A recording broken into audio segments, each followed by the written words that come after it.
search for a killer in a case that's now 12 years old. This is the case of a young father killed in Fort Myers in 2006. And the victim's mother tells me she is not giving up hope. There will still be an arrest of the person who killed her only child.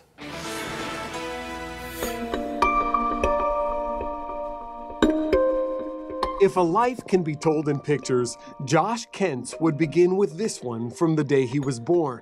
His mom, who raised him as a single parent, says that smile said it all about her boy. Mischievous. He liked to play, had a lot of friends. Well, not so playful with Santa, but he loved Spider-Man and a certain 70s band. And he had every Kiss doll. And every Kiss album. He played football and he played basketball. When Josh was 18, his mom married Tom, who told Josh this. I'm not trying to be your father. I'm not really trying to be your stepdad.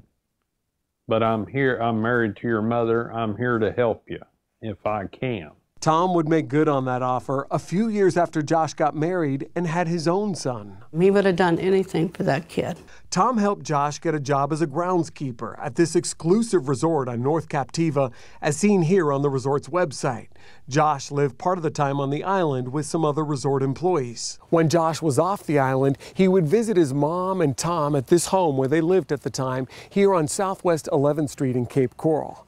It was about this time of day, dusk, on a Saturday night, May 6, 2006, when Tom and Debbie were getting ready for a night out in Charlotte County. And the doorbell rang, and I answered the door, and it was two scruffy-looking white guys. Tom says the men said they wanted to see Josh, claiming he'd duped them. He give us funny money or something, and he owes us $60. And I said, well, he's on the island. No, he isn't. He's here. And I said, well, what you need to do is get off my property. The men left the home after Tom threatened to call the police. That night, while Josh's mom and Tom were out in Punta Gorda, she got a call from Josh. Wanted to borrow the car, and she told him, yeah. And she says the conversation ended the way it always did. He loved me. He always said, I love you, Mom, whenever he talked to me. The next day, Debbie got a call from police telling her that her car had been involved in a homicide. I would have gave anything if it had been somebody else in that car instead of my son. Debbie's white Ford Focus was found in front of an apartment building here on Royal Palm Avenue in Fort Myers. Josh had been shot in the head.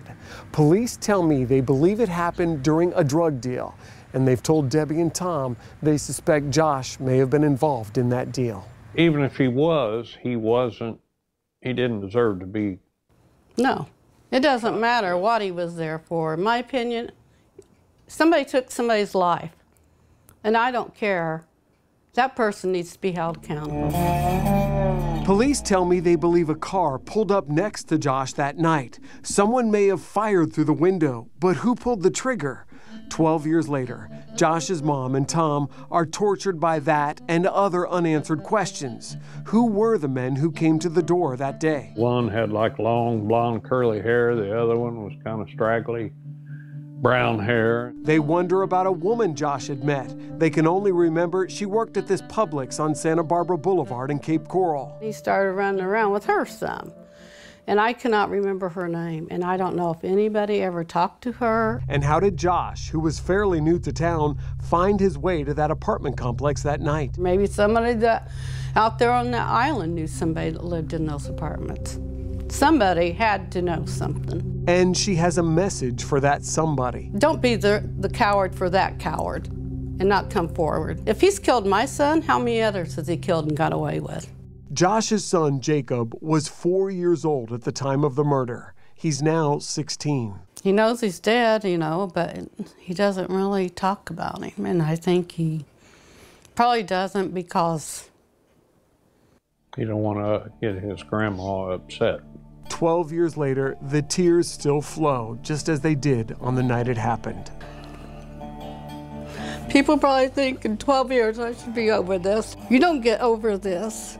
You just learn to live with it. And she's not giving up on praying. I pray for justice. And pleading to anyone with information that could catch who killed her son. If you know something, you need to do the right thing.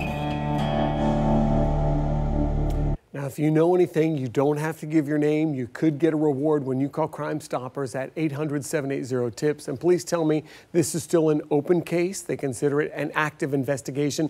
They also told me they did present a potential suspect to the state attorney's office a while back, but there wasn't enough evidence to proceed at that time.